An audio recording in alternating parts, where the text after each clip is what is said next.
अहिले प्रचण्डजीले जसरी आँखा छल्ने काम गरिरहनु भएको छ त्यो दुःखद छ। अहिलेको दुनियाँ भनेको एन्ड अफ आइडियोलोजी भइसक्यो, पोलिटिकल आइडियोलोजीले अब काम गर्दैन। राजा नागरिकको कित्तामा आउनुपर्छ, कानुन व्यवसाय लयरहरू कस्ता रहेछन् भन्ने कुरा उदाङ्ग बनाइदिएको छ। प्रचण्डजीले हामी एमसीसी हुबहु पास गर्दैनौँ, यसलाई परिमार्जन गरेर मात्रै पास गर्छौँ भनेर जुन भन्नुभएको छ त्यसमा ठुलो षड्यन्त्र लुकेको छ। त्यो रिपोर्ट जति मिडियामा आयो त्यो हेर्दाखेरि अलार्मिङ छ, डरलाग्दो। एमसीसीवादी र एमसीसी विरोधीको बिचको इलेक्सन हुन्छ। राजनीति आफै सङ्कटमा परेको र असफलताको सङ्घारमा उभिएको देखिन्छ। नेपाली काङ्ग्रेस जस्तो छैन। मूलत राजनीतिले के दियो त नेपाली समाज? शेरबदला हटाएर को आउला डानको नजरले नेपाललाई हेरेको भयो, आपत्तिजनक हुन्थ्यो। परिवर्तित घटनाक्रममाथि केन्द्रित रहेर कुराकानी गर्नका निम्ति राजनीतिक विश्लेषक एवं नेपालका लागि नेपाली पार्टीका संस्थापक सदस्य डाक्टर सुरेन्द्र भण्डारी हामीसँग हुनुहुन्छ। डाक्टर साहब, स्वागत छ यहाँलाई। धन्यवाद रिजाल सर। राजनीतिक परिस्थिति कता मोडिँदैछ भन्ने विषय नै अहिलेको चर्चाको विषय होला भन्ने मलाई लाग्छ।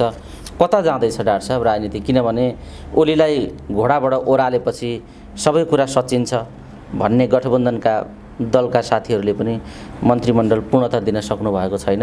अझ के आइराखेको छ भने त्यही गठबन्धनभित्र नै अर्को समस्या, दरार उत्पन्न भएको छ र माधवजी सत्तामा नजाने, सरकारमा सहभागी नहुने ठाउँमा पुग्नुभयो भनेर प्रचण्डजीले ब्रिफिङ गर्नुभयो भन्ने समाचारहरू पनि आइराखेका छन्।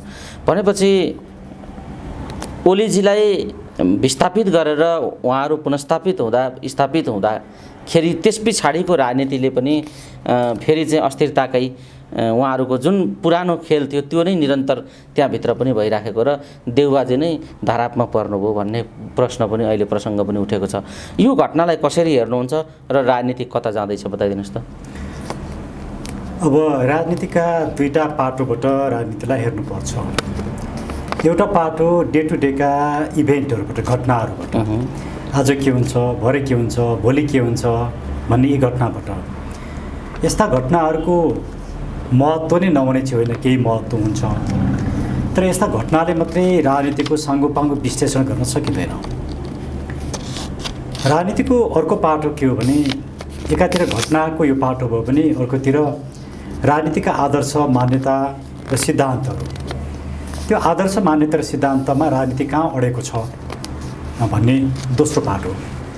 तेस्रो पाटो राजनीतिले मुलुकलाई कहाँ पुर्याएको छ भन्ने तेस्रो पाटो।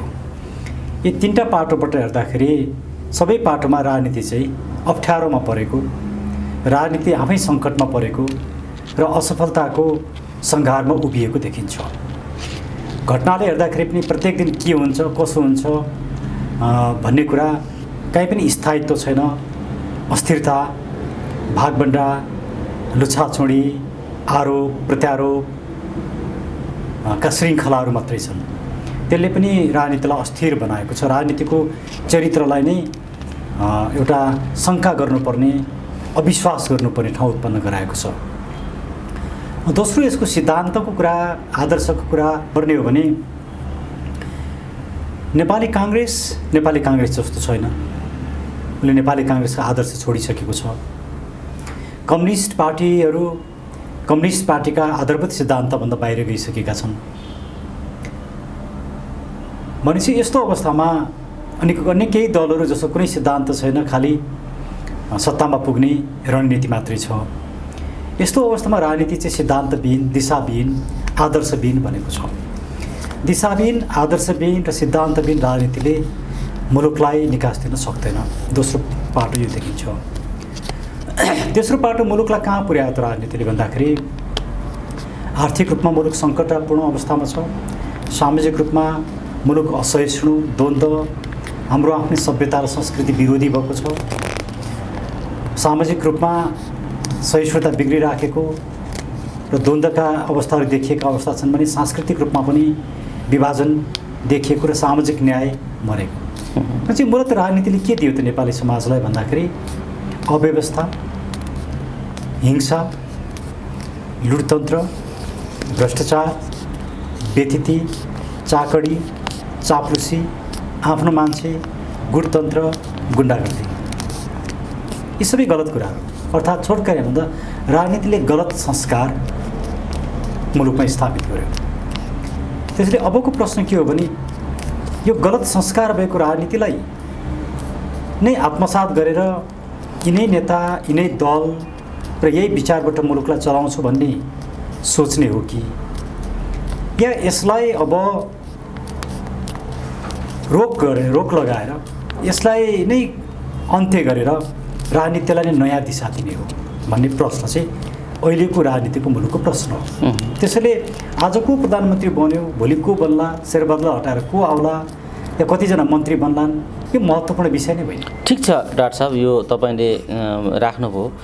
ठिक छ, विस्थापित गरेर अहिलेको यो जे प्रक्रिया छ, यो तलमाथि जो को प्रधानमन्त्री हुन्छ, मन्त्री हुन्छ, कसले कसलाई पार्टीबाट कारबाही गर्छ, कसले कसलाई निकाल्छ, कहाँ फुट्छ र अर्को पार्टी बनाउँछ भन्ने कुरा भन्दा पनि समग्र विधि र प्रणालीमाथिको प्रश्न हो भनेर तपाईँले भन्दै गर्दा र विकल्पका कुराहरू गर्दै गर्दा विकल्पका स्वरहरू र विकल्पका कुरा गर्ने सङ्गठन र पार्टीहरू बीच किन एकताबद्ध स्वर निस्किन सकेको छैन? तपाईँहरू किन एक ठाउँमा उभिन सक्नु भएको छैन भन्ने प्रश्न पनि छ।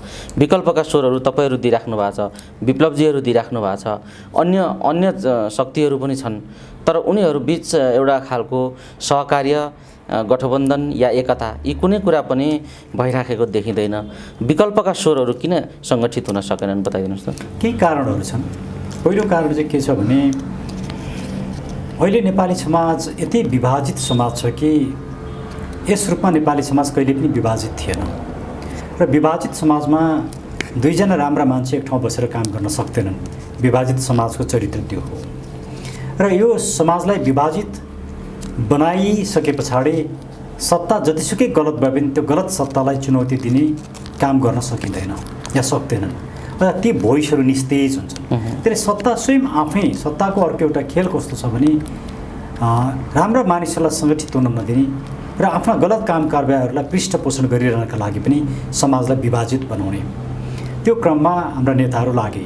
त्यो सांस्कृतिक रूपमा विभाजन बनाइयोस्, आर्थिक रूपमा गरियोस्, जातीय राज्यका कुरा गरेर होस्, धर्मको कुरा गरेर होस्, इसाईकरण गरेर विभिन्न किसिमले मुलुकलाई जसरी आज विभाजित बनाएको छ त्यो अवस्थामा मानिसहरू एक ठाउँ आउन सकेका छैनन्। त्यो यथार्थ हो।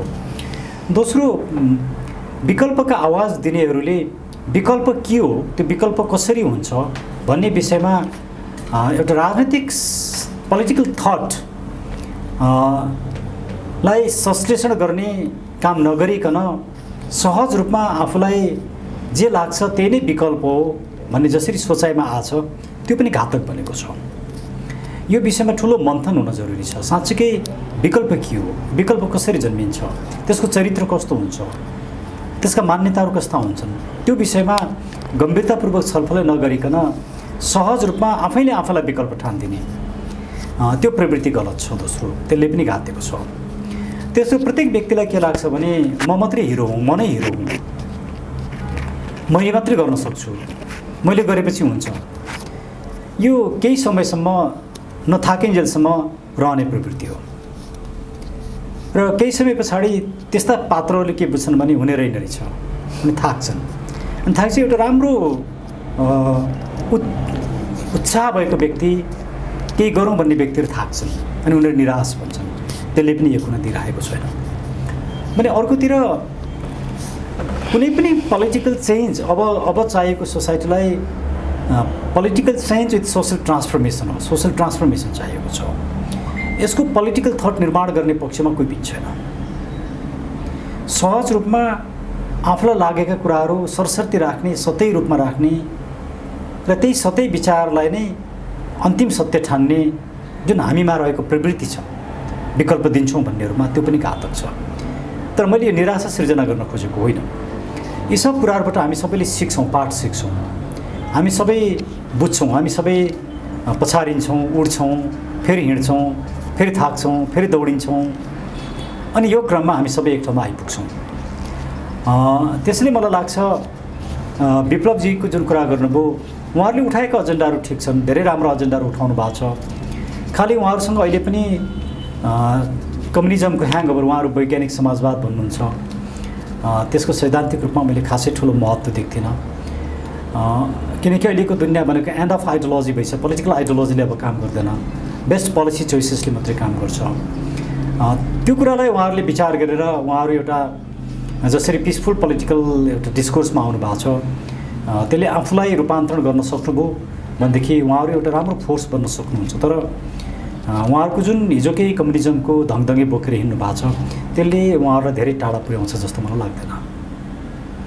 डाक्टर साहब, यो प्रसङ्ग एउटा छ, सँगसँगै अर्को के उठिराखेको छ अहिले भने अलिकति बुझ्न नसकिएको कुरा, जस्तो विकल्प यो चिजले हामी जे संविधान छ, जे प्रणाली छ, जे जस्ता खालका पार्टी र नेताहरू छन् उनीहरूको जे प्रवृत्ति छ, यसले अब मुलुकलाई डोर्याउन सक्दैन र यसको विकल्प खोज्नुपर्छ। त्यसका निम्ति राष्ट्राध्यक्ष राजा नै बनाउनुपर्छ भन्ने विचार राख्ने तपाईहरूको जस्तो पार्टी र अन्य पार्टीहरू जो राजालाई नै राष्ट्राध्यक्ष मानेर जानुपर्छ भन्ने खालको विचार राखिराख्नु भएको छ, त्यहाँभित्र पनि चाहिँ अस्थिरता र विभाजनका धर्साहरू चाहिँ देखिएका छन्। राजा कसलाई बनाउनुपर्छ भन्ने कुरामा एकमत देखिँदैन। जो राजा राज संस्थालाई स्थापित गर्नुपर्छ भन्नेहरूभित्र पनि कोही हिमानीलाई महारानी बनाउनुपर्छ भन्ने अभियान लिएर हिँडेका छन्, कोही हृदयेन्द्रलाई राजा बनाउनुपर्छ भनेर हिँडेका छन्, कोही ज्ञानेन्द्रलाई राजा बनाएर हिँड्नुपर्छ भन्ने कुरा उठाइराखेका छन्। एउटा दरबारभित्रका 3 पात्रहरूलाई 3वटालाई राजा बनाइदिने खालको एजेन्डा बोकेर विकल्पका र राष्ट्राध्यक्षका कुरा गरेर गर्न खोजिएको राजनीति के हो भन्ने कुरा अर्को प्रश्न छ। यो कुन उद्देश्यले यी फरक फरक पात्रहरूलाई राजा बनाउनुपर्छ भन्ने कुरा उठ्छन्, यो के हो, किन एकमत छैन, यो बताइदिनुहोस् त। पात्रलाई हेरेर गरिने कुराकानी त्यो राजनीतिक सिद्धान्त पोलिटिकल थटमा विश्वास नभएका मान्छेहरूले गर्ने कुरा हो। पोलिटिकल थटमा विश्वास नभइकन त्यो निर्माण नगरिकन परिवर्तन हुँदैन। त्यसले को पात्र भनेर औँल्याउने कुराहरूले अझै विभाजनका रेखाहरू सिर्जना गर्छन्, त्यसले उद्देश्य पुरा हुन सक्दैन। तर यहाँले पात्रको कुरा गर्न मलाई त्यो धेरै ठुलो विषय लाग्दैन, त्यो इन्सिग्निफिकेन्ट कुरा हो। मुख्य कुरा के हो भने अहिले राजालाई पुनर्स्थापित गर्नुपर्छ भन्ने विचार राख्नेहरूमा पनि 3 किसिमका विचार छन्।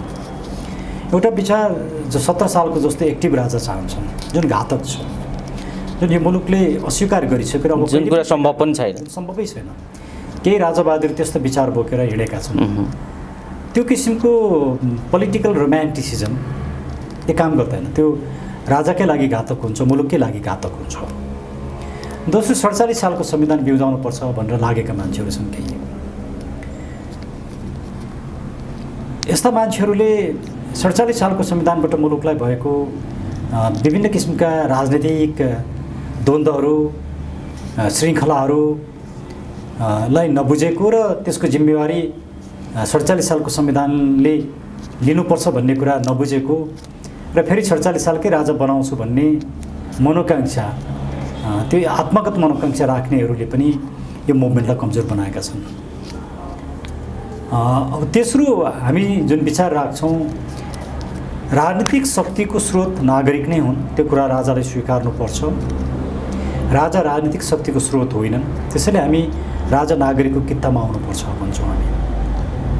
राजा संविधानभित्र मात्रै बसेर पुग्दैन, संसदभित्र बस्नुपर्छ भनेर हामीले त्यही कारणले भनेका हौँ। राजाले राजनीतिक शक्ति प्रयोग गर्नु हुँदैन, तर मुलुकको एकताको प्रतीक भएर बस्नुपर्छ। एउटा हेड अफ द स्टेटको रूपमा प्रयोग गर्ने अधिकार प्रयोग गर्नुपर्छ, तर राजनीतिक आकाङ्क्षा राख्नु हुँदैन। मलाई लाग्छ राजाका विभिन्न समय आएका वक्तव्यहरूलाई हेर्दाखेरि र राजासँग मसँगै भएका कुराकानीलाई हेर्दाखेरि हाम्रो यो विचारमा राजा सहमत छन् जस्तो लाग्छ। तर तपाईँले प्रत्येक राजावादलाई सोध्नेले के भन्छ भने मेरै विचारमा राजा सहमत छन् भनेर उसले भन्छ। कसको कुरालाई पत्याउने? आज यो जुन अवस्था देखा परेको छ, ऊ त्यहाँ सडकमा उफ्रिएर राजा आऊ देश बचाऊ भन्नेले पनि राजाले मेरै कुरा चाहिँ स्वीकार गरेका छन् भन्छ। 47 सालको संविधानले पनि राजाले त मलाई नै प्रधानमन्त्री बनाइदिन लाग्यो भने जस्तो कुरा गर्छन्। अब यो किसिमको जुन वातावरण अहिले मुलुकमा देखिएको छ, यो ज्यादै दुःखदायक छ। अहिले सत्ता शासक नेताहरू यति वितृष्णा उनीहरूको कारणले मुलुकमा फैलिसक्दाखेरि र उनीहरूप्रति पिपुलको कुनै पनि सिम्पैथी र उनीहरूप्रति आस्था नहुँदाखेरि पनि राष्ट्रवादी शक्तिहरू यति विभाजित हुने र वैचारिक रूपमै एक किसिमको दिवालियापनको अवस्थामा जुन हामी देखिएका छौँ, त्यो दुःखदायक छ। तर मलाई लाग्छ अब यो विचार चिरिने काम हुनैपर्छ। हामी गलत छौँ, हामी विस्थापित हुन्छौँ, हामी सही छौँ, हामी स्थापित हुन्छौँ। तर यो विचारको द्वन्द्व अझै केही समयसम्म जाने जुन अवस्था सिर्जना भयो त्यो चाहिँ मेरो लागि त्यति म प्लेजेन्ट ठानिरहेको छैन, तर जरुरी भयो। डाक्टर साहब, यो प्रसङ्ग अहिले मैले त्यही विभिन्न खालका कुरा उठेको हुनाले मैले यो जिज्ञासा राखेको थिएँ। सँगसँगै अहिले पटक पटक राजाले दिएका अभिव्यक्तिहरू र पूर्व प्रधानमन्त्रीहरूले विगतमा दिएका अभिव्यक्तिहरू र आम सचेत मानिसहरूले भन्दै आएका कुराहरू लगभग देश सङ्कटमा छ, अप्ठ्यारो स्थितिमा छ र देशमाथि गम्भीर किसिमका षड्यन्त्रहरू भइराखेका छन् भन्ने अभिव्यक्तिहरू पटक पटक सबै तह र तबकाबाट उठेको देखिन्छ। यही बिचमा भारतीय प्रधानमन्त्री नरेन्द्र मोदीले गर्नुभएको ट्विटको चर्चा छ। उहाँले नेपाललाई भुटानको आँखाले हेर्नुभयो र मोदीले ट्विट मार्फत भारतले नेपाललाई चाहिँ भुटानको आँखाले हेरिरहेको छ भन्ने सन्देश प्रवाह गर्न खोजे भनेर आलोचना टिक्का टिप्पणीहरू भइराखेका छन्। के भन्नुहुन्छ डाक्टर साहब यो विषयमा? त्यस्तो अभिव्यक्ति हो मोदीको? त्यस्तो अभिव्यक्ति एउटा छलफल गर्नुपर्ने, एनालिसिस गर्नुपर्ने विषय जस्तो मलाई लाग्दैन, किनकि उहाँले नेपाल र भुटानको मात्रै त्यहाँ नाम लिए जस्तो मलाई लाग्दैन। अरू पनि हाम्रा छिमेकीहरू 4-5वटा मुलुकको नाम लिएको पाइन्छ। खालि भुटान र नेपालको मात्रै नाम लिएर भुटानको नजरले नेपाललाई हेरेको भए यो आपत्तिजनक हुन्थ्यो, तर मैले त्यस रूपमा पाइनँ। सायद मैले बुझ्न नसकेको हो कि मैले पाएको छैन। यो विषयमा धेरै चर्चा हुन त सानातिना विषयलाई पनि उचालिहाल्ने, अर्को तरिकाले आफ्नो आफ्नो ढङ्गले व्याख्या गर्ने परम्परा त नेपाली समाजमा छ नै, राजनीतिमा पनि त्यस्तो छ। तैपनि उठिसकेको विषय चर्चामा आइसकेको हुनाले डाक्टर साहबले यसलाई कसरी हेर्नुहुन्छ भनेर मैले जिज्ञासा राखेँ। चर्चा र महत्त्वको विषय नै ठान्दिनँ म। यो त्यस्तो चर्चाको विषय होइन, यो होइन। किनभने भुटान र नेपाललाई एकै ठाउँ राखेर भुटान र नेपालको मात्रै कुरा गरेको भए चर्चा गर्नु पर्थ्यो। अरू छिमेकी राष्ट्रहरू सँगसँगै 4-5वटा देशको जब कुरा गरिएको छ भने र त्यहाँ लेखेको जुन मैले हेरेँ, मलाई त्यति आपत्तिजनक मलाई लागेन। त्यसले यसमा धेरै कुरा नगर्नु जस्तो लाग्छ। सँगसँगै अहिले सीमाका विवादहरू पनि चर्किन थालेका छन्। विगतदेखि चर्किँदै आएको, चलिरहेको सीमा विवादको प्रसङ्ग अहिले चाहिँ हत्या हिंसासम्ममा पुगेको स्थिति छ। तुइन खुस्काइयो या काटियो विरोधाभासपूर्ण कुरा छ र यो खुस्केको भने सरकारको प्रतिवेदन आउन बाँकी छ, तैपनि समाचारहरू विभिन्न खालका आइराखेका छन्। महाकालीमा जयसिंह धामीको जसरी मृत्यु भयो त्यसलाई हत्या भनिएको छ र तुइन काटिएको भन्ने प्रचार सञ्चार माध्यमहरूमा आएको छ। एसएसबीले गरेको त्यो हरकतबारे तपाईँ के भन्नुहुन्छ र किन सीमामा भारतीयहरू यस्तो हरकत गरिराखेका छन् विगतदेखि अहिलेसम्म?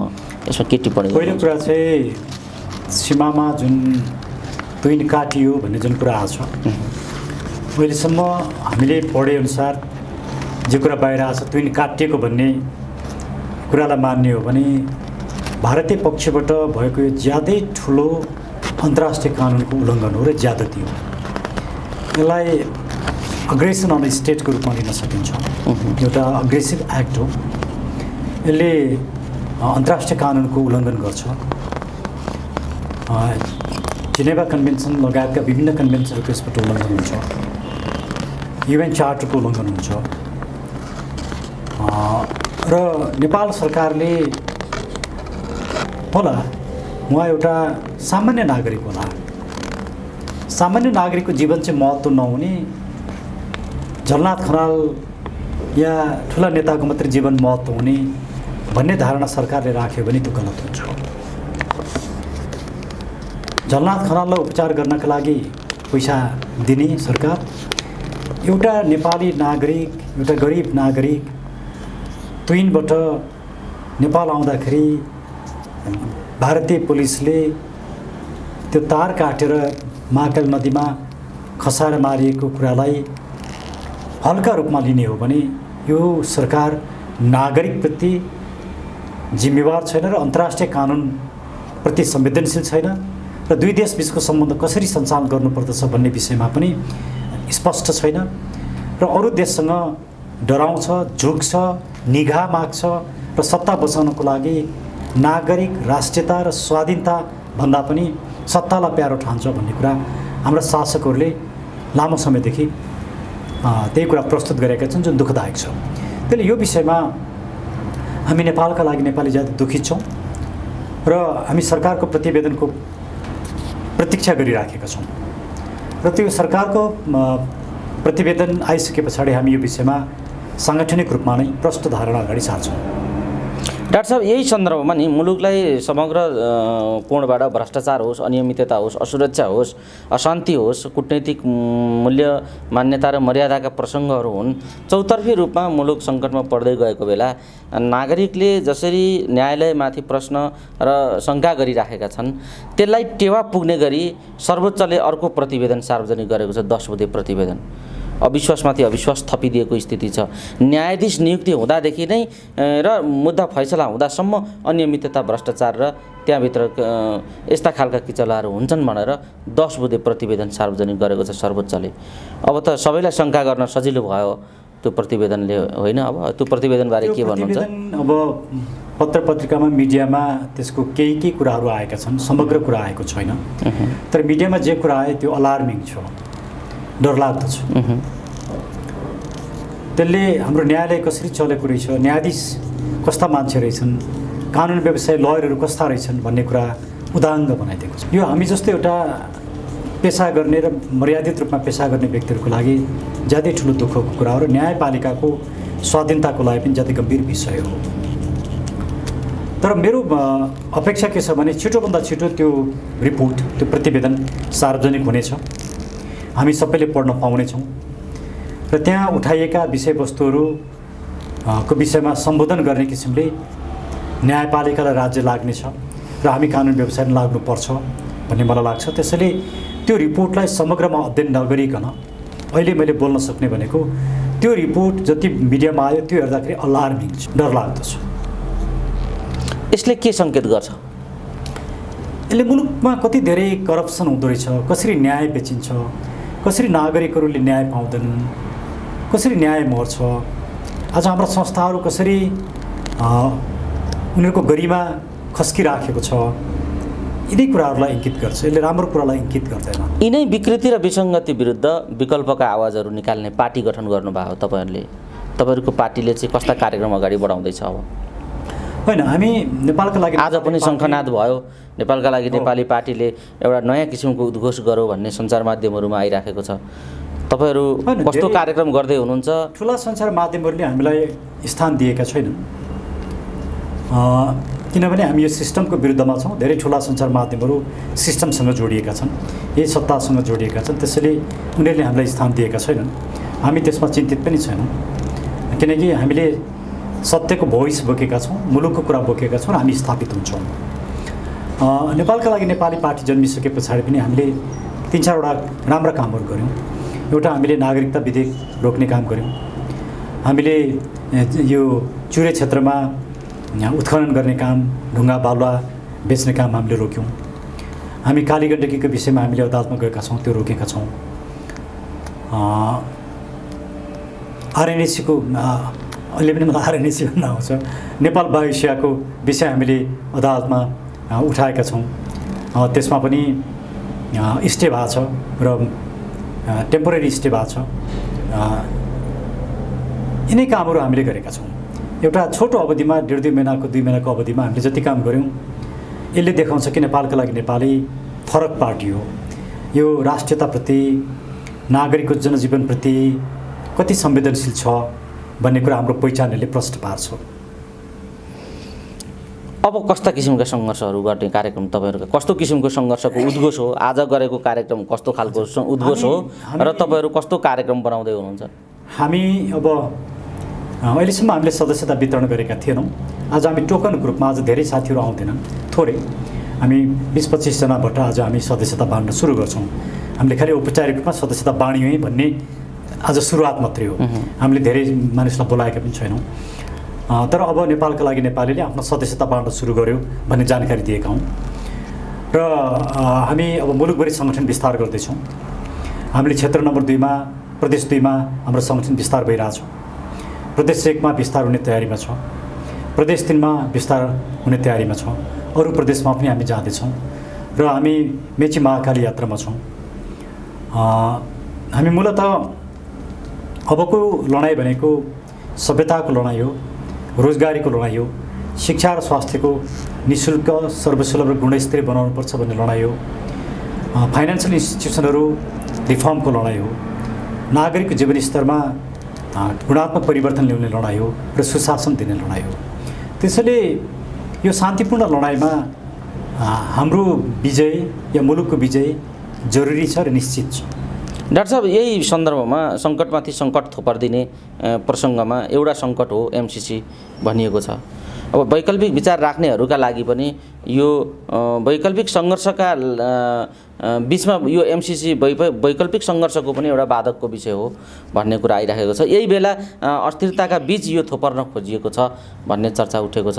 अब यो एमसिसी देउबाजीको यो चाहिँ मुख्य देउबाजीको सङ्कटको एउटा विषय पनि हो भन्छन् मान्छेहरू। एमसिसी बारे अनेकौँ राम्रा र नराम्रा अनर्गल प्रचार र स्वाभाविक कुराहरू पनि उठेका छन्। यो ठ्याक्कै एमसिसी बारे के हो र एमसिसी बारे यो सरकार कसरी अगाडि बढ्न खोजेको देखिन्छ, के देख्नुहुन्छ? एमसिसी बारेमा मैले धेरै बोलिसकेको छु, त्यसैले मैले धेरै बोल्दिनँ। खालि एमसिसीको बारेमा म एउटा कुरा मात्र राख्न चाहन्छु। प्रचण्डजीले हामी एमसिसी हुबहु पास गर्दैनौँ, यसलाई परिमार्जन गरेर मात्रै पास गर्छौँ भनेर जुन भन्नुभएको छ, त्यसमा ठुलो षड्यन्त्र लुकेको छ। संसदमा सङ्कल्प प्रस्ताव लिएर गएर एमसिसीका यही कुराहरूमा चाहिँ परिमार्जन हामीले गऱ्यौँ या गर्नुपर्छ भन्ने कुरा राखेर एमसिसी पास गर्दै हुनुहुन्छ उहाँहरू। संसदमा राखिने सङ्कल्प प्रस्तावले एमसिसी परिमार्जन हुँदैन, त्यो आँखा छल्ने कुरा हो। महाकालीले पनि पुष्टि गरिसकेको छ। आँखा छल्ने कुरा हो। अमेरिका र नेपाल दुवै पक्ष बसेर पहिलाको एमसिसी एग्रिमेन्टलाई खारेज गरेर या त्यसलाई परिमार्जन गर्ने नयाँ एग्रिमेन्ट बनाएर दुवै पक्षले सही गरेपछि मात्रै त्यो परिमार्जन हुन्छ। त्यसले त्यो कुरा मैले प्रचण्डजीले जसरी आँखा छल्ने काम गरिरहनु भएको छ त्यो दुःखद छ। र ओलीजी, प्रचण्डजी, देउबाजी लगायत सबै व्यक्तिहरू, केही व्यक्तिहरू जस्तो भीमराव जस्ता व्यक्तिहरू हुनुहुन्छ, लीलामणि पोखरेल जस्ता व्यक्तिहरू हुनुहुन्छ, उहाँहरू एमसिसीको विरुद्धमा हुनुहुन्छ। अरू प्राय धेरै व्यक्तिहरू, संसदका सांसदहरू एमसिसी पास गराउने तर्फ नै लाग्नु भएको छ, जुन दुःखद छ। र यसले एउटा प्रष्ट रूपमा भोलिको मुलुकमा आउँदो इलेक्सनमा एउटा प्रष्ट रेखा कोरिन्छ। एमसिसीवादी र एमसिसी विरोधीको बिचको इलेक्सन हुन्छ। एमसिसीले पार्ने सबभन्दा ठुलो असर चाहिँ के हो भने धर्म परिवर्तनका लागि त्यो एउटा ठुलो फर्टाइल ग्राउन्ड त्यसले सिर्जना गर्छ। र हाम्रो सभ्यता, हिन्दू धर्म, बुद्ध धर्म, किराँत धर्म, हाम्रा संस्कृतिहरूलाई समाप्त पारेर मुलुकलाई इसाईकरण गर्नका लागि त्यसले ठुलो मद्दत पुर्याउँछ। त्यो अझै ठुलो डेन्जरस विषय बनेको छ। त्यसैले यिनै होली वाइनवादीहरूले नै एमसिसी ल्याउन तयार रहेका छन् र त्यसको मूल्य यिनीहरूले चुनावमा चुकाउनु पर्छ भन्ने मलाई लाग्छ। आम दर्शक श्रोताहरूलाई आज हामीले जे सन्दर्भमा केन्द्रित रहेँ, मैले समग्र विषयहरू छोटो छोटो गरी सबै उठाउने प्रयत्न गरेँ आजको कुराकानीमा। श्रृङ्खलाबद्ध भन्दा पनि मैले अलिकति घटनाक्रम र विषयहरूलाई फरक तरिकाले उठाउने कोसिस गरेको छु।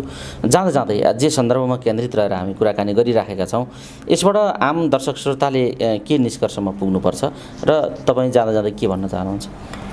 यो मुलुकलाई अब नेपाली नागरिकले मात्रै बचाउन सक्छन्। त्यसैले हामीले नेपालका लागि नेपाली पार्टी किन भनेको भने नेपाल बचाउनको लागि अब नेपालीको भूमिका छ।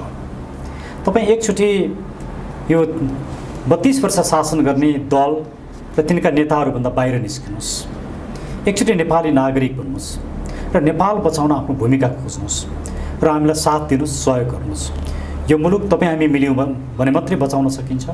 यो मुलुकलाई सङ्कटबाट मुक्त गर्न सकिन्छ। त्यसैले नागरिकले एउटा निर्णय लिने बेला आयो। नागरिक दोधारे हुने बेला अब यो होइन। नागरिक मासु भातमा बिक्ने बेला यो होइन। नागरिक पैसामा बिक्ने बेला यो होइन। नागरिक असफल भइसकेका नेता दलको पछाडि लाग्ने बेला होइन। त्यसैले एउटा मुलुकको जीवनमा र आफ्नै भावी सन्ततिको जीवनमा गर्ने बेलामा नागरिक हुनुहुन्छ। आउँदो इलेक्सनमा आजसम्म सत्तामा बसेका दल र यिनका नेताहरू यी सबैलाई पराजित गर्ने गरी हामीलाई साथ दिनुहोस्। यो मुलुकको भविष्य तपाईँ हामी मिलेर निश्चित गरौँ। डाक्टर साहब, यो प्रसङ्ग एउटा छ, सँगसँगै अर्को के उठिराखेको छ अहिले भने अलिकति बुझ्न नसकिएको कुरा जस्तो विकल्प यो चिजले हामी जे संविधान छ, जे प्रणाली छ, जे जस्ता खालका पार्टी र नेताहरू छन् उनीहरूको जे प्रवृत्ति छ, यसले अब मुलुकलाई डोर्याउन सक्दैन र यसको विकल्प खोज्नुपर्छ। त्यसका निम्ति राष्ट्राध्यक्ष राजा नै बनाउनुपर्छ भन्ने विचार राख्ने तपाईहरूको जस्तो पार्टी र अन्य पार्टीहरू जो राजालाई नै राष्ट्राध्यक्ष मानेर जानुपर्छ भन्ने खालको विचार राखिराख्नु भएको छ। त्यहाँभित्र पनि चाहिँ अस्थिरता र विभाजनका धर्साहरू चाहिँ देखिएका छन्।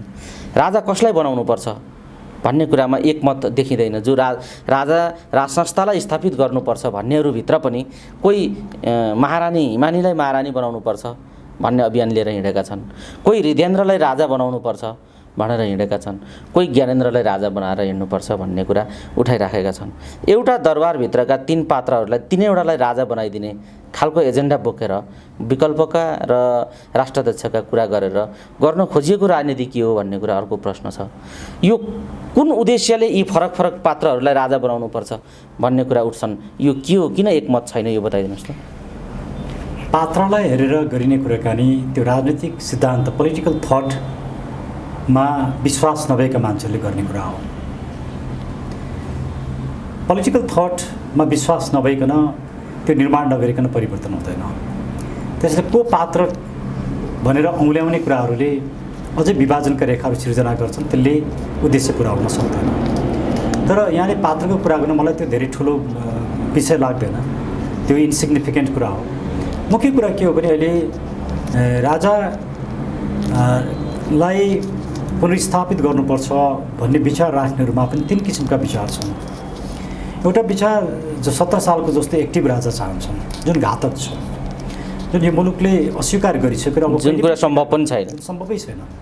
केही राजावादीहरू त्यस्तो विचार बोकेर हिँडेका छन्। त्यो किसिमको पोलिटिकल रोमान्टिसिजम यो काम गर्दैन। त्यो राजाकै लागि घातक हुन्छ, मुलुककै लागि घातक हुन्छ। दोस्रो 47 सालको संविधान बिउजाउनुपर्छ भनेर लागेका मान्छेहरू छन् केही।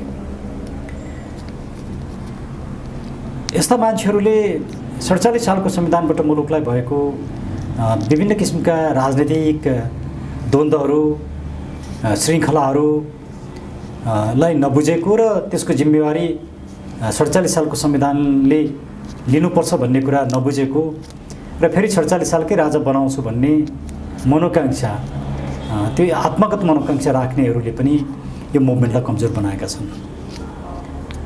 अब तेस्रो हामी जुन विचार राख्छौँ, राजनीतिक शक्तिको स्रोत नागरिक नै हुन्, त्यो कुरा राजाले स्वीकार्नुपर्छ।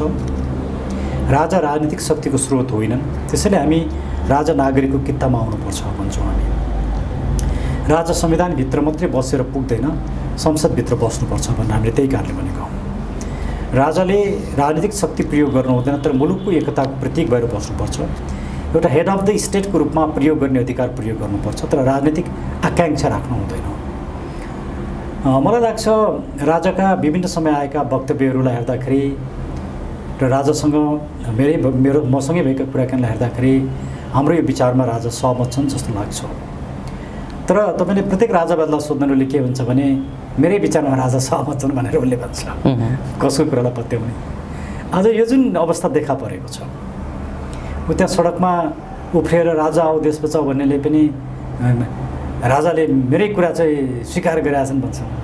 47 सालको संविधानले पनि राजाले त मलाई नै प्रधानमन्त्री बनाइदिन लाग्यो भने जस्तो कुरा गर्छन्। अब यो किसिमको जुन वातावरण अहिले मुलुकमा देखिएको छ, यो ज्यादै दुःखदायक छ। अहिले सत्ता शासक नेताहरू यति वितृष्ण उनीहरूको कारणले मुलुकमा फैलिसक्दाखेरि र उनीहरूप्रति पिपुलको कुनै पनि सिम्पैथी र उनीहरूप्रति आस्था नहुँदाखेरि पनि राष्ट्रवादी शक्तिहरू यति विभाजित हुने र वैचारिक रूपमै एक किसिमको दिवालियापनको अवस्थामा जुन हामी देखिएका छौँ, त्यो दुःखदायक छ। तर मलाई लाग्छ अब यो विचार चिरिने काम हुनैपर्छ। हामी गलत छौँ, हामी विस्थापित हुन्छौँ, हामी सही छौँ, हामी स्थापित हुन्छौँ। तर यो विचारको द्वन्द्व अझै केही समयसम्म जाने जुन अवस्था सिर्जना भयो, त्यो चाहिँ मेरो लागि त्यति म प्लेजेन्ट ठानिरहेको छैन, तर जरुरी भयो। डाक्टर साहब, यो प्रसङ्ग अहिले मैले त्यही विभिन्न खालका कुरा उठेको हुनाले मैले यो जिज्ञासा राखेको थिएँ। सँगसँगै अहिले पटक पटक राजाले दिएका अभिव्यक्तिहरू र पूर्व प्रधानमन्त्रीहरूले विगतमा दिएका अभिव्यक्तिहरू र आम सचेत मानिसहरूले भन्दै आएका कुराहरू लगभग देश सङ्कटमा छ, अप्ठ्यारो स्थितिमा छ र देशमाथि गम्भीर किसिमका षड्यन्त्रहरू भइराखेका छन् भन्ने अभिव्यक्तिहरू पटक पटक सबै तह र तबकाबाट उठेको देखिन्छ। यही बिचमा भारतीय प्रधानमन्त्री नरेन्द्र मोदीले गर्नुभएको ट्विटको चर्चा छ। उहाँले नेपाललाई भुटानको आँखाले हेर्नुभयो र मोदीले ट्विट मार्फत भारतले नेपाललाई चाहिँ भुटानको आँखाले हेरिरहेको छ भन्ने सन्देश प्रवाह गर्न खोजे भनेर आलोचना टीका टिप्पणीहरू भइराखेका छन्। के भन्नुहुन्छ डाक्टर साहब यो विषयमा? त्यस्तो अभिव्यक्ति हो मोदीको? त्यस्तो अभिव्यक्ति एउटा छलफल गर्नुपर्ने, एनालिसिस गर्नुपर्ने विषय जस्तो मलाई लाग्दैन। किनकि उहाँले नेपाल र भुटानको मात्रै त्यहाँ नाम लिए जस्तो मलाई लाग्दैन। अरू पनि हाम्रा छिमेकीहरू 4-5 वटा मुलुकको नाम लिएको पाइन्छ। खालि भुटान र नेपालको मात्रै नाम लिएर भुटानको नजरले नेपाललाई हेरेको भए यो आपत्तिजनक हुन्थ्यो। तर मैले त्यस रूपमा पाइनँ। सायद मैले बुझ्न नसकेको हो कि मैले पाएको छैन। यो विषयमा धेरै चर्चा हुन त सानातिना विषयलाई पनि उचालिहाल्ने, अर्को तरिकाले आफ्नो ढङ्गले व्याख्या गर्ने परम्परा त नेपाली समाजमा छ नै, राजनीतिमा पनि त्यस्तो छ। तैपनि उठिसकेको विषय चर्चामा आइसकेको हुनाले डाक्टर साहबले यसलाई कसरी हेर्नुहुन्छ भनेर मैले जिज्ञासा राखेँ। चर्चा र महत्त्वको विषय नै ठान्दिनँ म। यो त्यस्तो चर्चाको विषय होइन, यो होइन। किनभने भुटान र नेपाललाई एकै ठाउँ राखेर भुटान र नेपालको मात्रै कुरा गरेको भए चर्चा गर्नु पर्थ्यो। अरू छिमेकी राष्ट्रहरू सँगसँगै 4-5 वटा देशको जब कुरा गरिएको छ भने र त्यहाँ लेखेको जुन मैले हेरेँ मलाई त्यति आपत्तिजनक मलाई लागेन। त्यसले यसमा धेरै कुरा नगर्नु जस्तो लाग्छ। सँगसँगै अहिले सीमाका विवादहरू पनि चर्किन थालेका छन्। विगतदेखि चर्किँदै आएको चलिरहेको सीमा विवादको प्रसङ्ग अहिले चाहिँ हत्या हिंसासम्ममा पुगेको स्थिति छ। तुइन खुस्काइयो या काटियो विरोधाभासपूर्ण कुरा छ र यो खुस्केको भने सरकारको प्रतिवेदन आउन बाँकी छ। तैपनि समाचारहरू विभिन्न खालका आइराखेका छन्। महाकालीमा जयसिंह धामीको जसरी मृत्यु भयो त्यसलाई हत्या भनिएको छ र तुइन काटिएको भन्ने प्रचार सञ्चार माध्यमहरूमा आएको छ। एसएसबीले गरेको त्यो हरकतबारे तपाईँ के भन्नुहुन्छ र किन सीमामा भारतीयहरू यस्तो हरकत गरिराखेका छन् विगतदेखि अहिलेसम्म? यसमा के टिप्पणी? पहिलो कुरा चाहिँ सीमामा जुन तुइन काटियो भन्ने जुन कुरा आएको छ, अहिलेसम्म हामीले पढेअनुसार जे कुरा बाहिर आएको छ तुइन काटिएको भन्ने कुरालाई मान्ने हो भने भारतीय पक्षबाट भएको यो ज्यादै ठुलो अन्तर्राष्ट्रिय कानुनको उल्लङ्घन हो र ज्यादती हो। यसलाई अग्रेसन अन स्टेटको रूपमा लिन सकिन्छ। एउटा अग्रेसिभ एक्ट हो। यसले अन्तर्राष्ट्रिय कानुनको उल्लङ्घन गर्छ। जेनेभा कन्भेन्सन लगायतका विभिन्न कन्भेन्सनको यसबाट उल्लङ्घन हुन्छ। युएन चार्टरको उल्लङ्घन हुन्छ। र नेपाल सरकारले होला उहाँ एउटा सामान्य नागरिक होला, सामान्य नागरिकको जीवन चाहिँ महत्त्व नहुने, झलनाथ खनाल या ठुला नेताको मात्रै जीवन महत्त्व हुने भन्ने धारणा सरकारले राख्यो भने त्यो गलत हुन्छ। झलनाथ खनाललाई उपचार गर्नका लागि पैसा दिने सरकार एउटा नेपाली नागरिक, एउटा गरिब नागरिक तुइनबाट नेपाल आउँदाखेरि भारतीय पुलिसले त्यो तार काटेर महाकाल नदीमा खसाएर मारिएको कुरालाई हल्का रूपमा लिने हो भने यो सरकार नागरिकप्रति जिम्मेवार छैन र अन्तर्राष्ट्रिय कानुनप्रति संवेदनशील छैन र दुई देशबीचको सम्बन्ध कसरी सञ्चालन गर्नुपर्दछ भन्ने विषयमा पनि स्पष्ट छैन र अरू देशसँग डराउँछ, झुक्छ, निगाह माग्छ र सत्ता बचाउनको लागि नागरिक, राष्ट्रियता र स्वाधीनता भन्दा पनि सत्तालाई प्यारो ठान्छ भन्ने कुरा हाम्रा शासकहरूले लामो समयदेखि त्यही कुरा प्रस्तुत गरेका छन् जुन दुःखदायक छ। त्यसले यो विषयमा हामी नेपालका लागि नेपाली जाति दुखित छौँ र हामी सरकारको प्रतिवेदनको प्रतीक्षा गरिराखेका छौँ र त्यो सरकारको प्रतिवेदन आइसके पछाडि हामी यो विषयमा साङ्गठनिक रूपमा नै प्रष्ट धारणा अगाडि सार्छौँ। डाक्टर साहब, यही सन्दर्भमा नि मुलुकलाई समग्र कोणबाट भ्रष्टाचार होस्, अनियमितता होस्, असुरक्षा होस्, अशान्ति होस्, कूटनैतिक मूल्य, मान्यता र मर्यादाका प्रसङ्गहरू हुन्, चौतर्फी रूपमा मुलुक सङ्कटमा पर्दै गएको बेला नागरिकले जसरी न्यायालयमाथि प्रश्न र शङ्का गरिराखेका छन् त्यसलाई टेवा पुग्ने गरी सर्वोच्चले अर्को प्रतिवेदन सार्वजनिक गरेको छ, 10 बुँदे प्रतिवेदन। अविश्वासमाथि अविश्वास थपिदिएको स्थिति छ। न्यायाधीश नियुक्ति हुँदादेखि नै र मुद्दा फैसला हुँदासम्म अनियमितता, भ्रष्टाचार र त्यहाँभित्र यस्ता खालका किचलाहरू हुन्छन् भनेर 10 बुँदे प्रतिवेदन सार्वजनिक गरेको छ सर्वोच्चले। अब त सबैलाई शङ्का गर्न सजिलो भयो त्यो प्रतिवेदनले होइन। अब त्यो प्रतिवेदनबारे के भन्नुहुन्छ? अब पत्र पत्रिकामा मिडियामा त्यसको केही कुराहरू आएका छन्, समग्र कुरा आएको छैन। तर मिडियामा जे कुरा आयो त्यो अलार्मिङ छ, डरलाग्दो छ।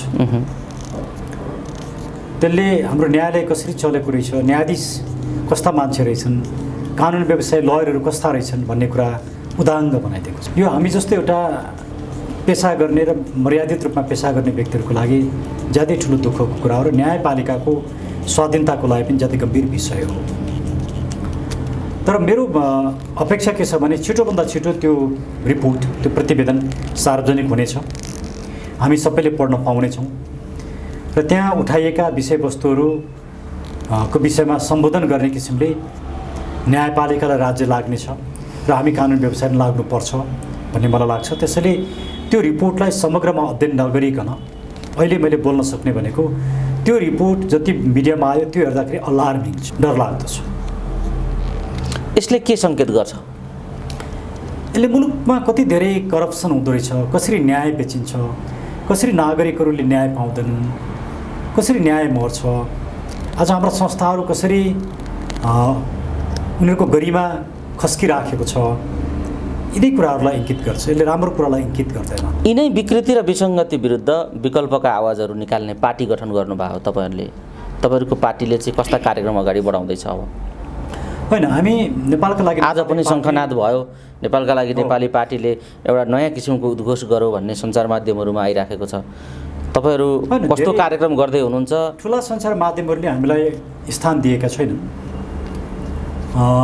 किनभने हामी यो सिस्टमको विरुद्धमा छौँ। धेरै ठुला सञ्चार माध्यमहरू सिस्टमसँग जोडिएका छन्, यही सत्तासँग जोडिएका छन्, त्यसैले उनीहरूले हामीलाई स्थान दिएका छैनन्। हामी त्यसमा चिन्तित पनि छैनौँ, किनकि हामीले सत्यको भोइस बोकेका छौँ, मुलुकको कुरा बोकेका छौँ र हामी स्थापित हुन्छौँ। नेपालका लागि नेपाली पार्टी जन्मिसके पछाडि पनि हामीले 3-4वटा राम्रा कामहरू गऱ्यौँ। एउटा, हामीले नागरिकता विधेयक रोक्ने काम गऱ्यौँ। हामीले यो चुरे क्षेत्रमा उत्खनन गर्ने काम, ढुङ्गा बालुवा बेच्ने काम हामीले रोक्यौँ। हामी कालीगण्डकीको विषयमा हामीले अदालतमा गएका छौँ, त्यो रोकेका छौँ। आरएनएसीको अहिले पनि मलाई आरएनएसी भन्न आउँछ, नेपाल वायुसेवाको विषय हामीले अदालतमा उठाएका छौँ। त्यसमा पनि स्टे भएको छ र टेम्पोरेरी स्टे भएको छ। यिनै कामहरू हामीले गरेका छौँ। एउटा छोटो अवधिमा 1.5-2 महिनाको 2 महिनाको अवधिमा हामीले जति काम गऱ्यौँ यसले देखाउँछ कि नेपालका लागि नेपाली फरक पार्टी हो। यो राष्ट्रियताप्रति, नागरिकको जनजीवनप्रति कति संवेदनशील छ भन्ने कुरा हाम्रो पहिचानले प्रष्ट पार्छ।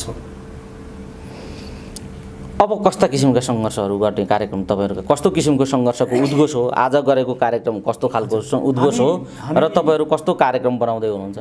हामी अब अहिलेसम्म हामीले सदस्यता वितरण गरेका थिएनौँ। आज हामी टोकन ग्रुपमा, आज धेरै साथीहरू आउँदैनन्, थोरै, हामी 20-25 जनाबाट आज हामी सदस्यता बाँड्न सुरु गर्छौँ। हामीले खालि औपचारिक रूपमा सदस्यता बाँड्यौँ भन्ने आज सुरुवात मात्रै हो। हामीले धेरै मानिसलाई बोलाएका पनि छैनौँ। तर अब नेपालका लागि नेपालीले आफ्नो सदस्यता बाँड्न सुरु गर्यो भन्ने जानकारी दिएका हौँ। र हामी अब मुलुकभरि सङ्गठन विस्तार गर्दैछौँ। हामीले क्षेत्र नम्बर 2मा, प्रदेश 2मा हाम्रो सङ्गठन विस्तार भइरहेछ। प्रदेश 1मा विस्तार हुने तयारीमा छ, प्रदेश 3मा विस्तार हुने तयारीमा छ, अरू प्रदेशमा पनि हामी जाँदैछौँ र हामी मेची महाकाली यात्रामा छौँ। हामी मूलतः अबको लडाइँ भनेको सभ्यताको लडाइँ हो, रोजगारीको लडाइँ हो, शिक्षा र स्वास्थ्यको निःशुल्क, सर्वसुलभ र गुणस्तरीय बनाउनुपर्छ भन्ने लडाइँ हो, फाइनेन्सियल इन्स्टिट्युसनहरू रिफर्मको लडाइँ हो, नागरिकको जीवनस्तरमा गुणात्मक परिवर्तन ल्याउने लडाइँ हो र सुशासन दिने लडाइँ हो। त्यसैले यो शान्तिपूर्ण लडाइँमा हाम्रो विजय या मुलुकको विजय जरुरी छ र निश्चित छ। डाक्टर साहब, यही सन्दर्भमा सङ्कटमाथि सङ्कट थोपर्दिने प्रसङ्गमा एउटा सङ्कट हो एमसिसी भनिएको छ। अब वैकल्पिक विचार राख्नेहरूका लागि पनि यो वैकल्पिक सङ्घर्षका बिचमा यो एमसिसी वैकल्पिक सङ्घर्षको पनि एउटा बाधकको विषय हो भन्ने कुरा आइराखेको छ। यही बेला अस्थिरताका बिच यो थोपर्न खोजिएको छ भन्ने चर्चा उठेको छ।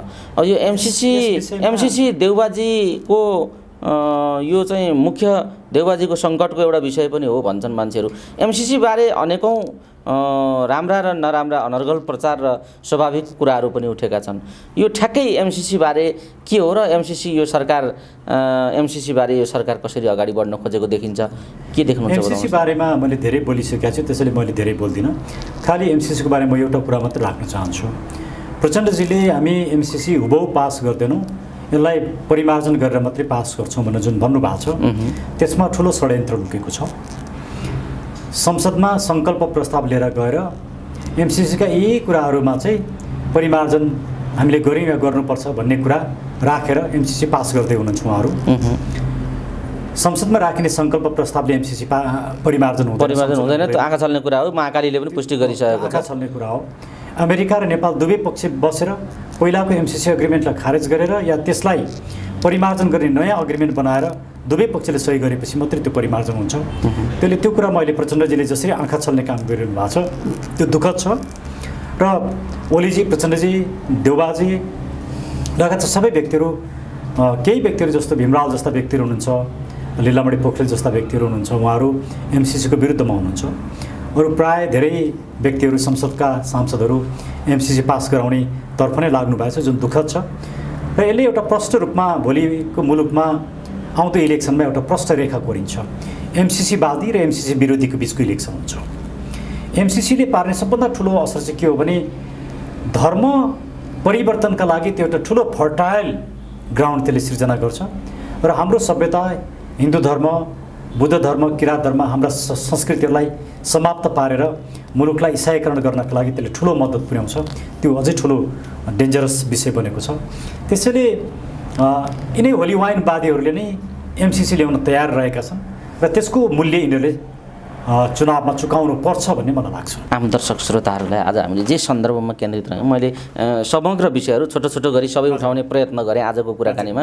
श्रृङ्खलाबद्ध भन्दा पनि मैले अलिकति घटनाक्रम र विषयहरूलाई फरक तरिकाले उठाउने कोसिस गरेको छु।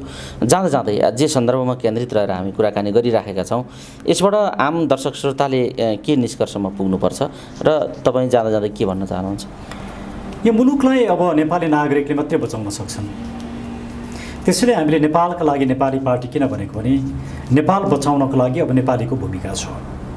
तपाईँ एकचोटि यो 32 वर्ष शासन गर्ने दल र तिनका नेताहरूभन्दा बाहिर निस्किनुहोस्, एकचोटि नेपाली नागरिक बन्नुहोस् र नेपाल बचाउन आफ्नो भूमिका खोज्नुहोस् र हामीलाई साथ दिनुहोस्, सहयोग गर्नुहोस्। यो मुलुक तपाईँ हामी मिल्यौँ भने मात्रै बचाउन सकिन्छ। यो मुलुकलाई सङ्कटबाट मुक्त गर्न सकिन्छ। त्यसैले नागरिकले एउटा निर्णय लिने बेला आयो। नागरिक दोधारे हुने बेला अब यो होइन। नागरिक मासु भातमा बिक्ने बेला यो होइन। नागरिक पैसामा बिक्ने बेला यो होइन। नागरिक असफल भइसकेका नेता दलको पछाडि लाग्ने बेला होइन। त्यसैले एउटा मुलुकको जीवनमा र आफ्नै भावी सन्ततिको जीवनमा गर्ने बेलामा नागरिक हुनुहुन्छ। आउँदो इलेक्सनमा आजसम्म सत्तामा बसेका दल र यिनका नेताहरू यी सबैलाई पराजित गर्ने गरी हामीलाई साथ दिनुहोस्। यो मुलुकको भविष्य तपाईँ हामी मिलेर निश्चित गरौँ। धन्यवाद। हवस् डाक्टर साहब, अमूल्य समय दिनुभयो, यहाँलाई धेरै धेरै धन्यवाद।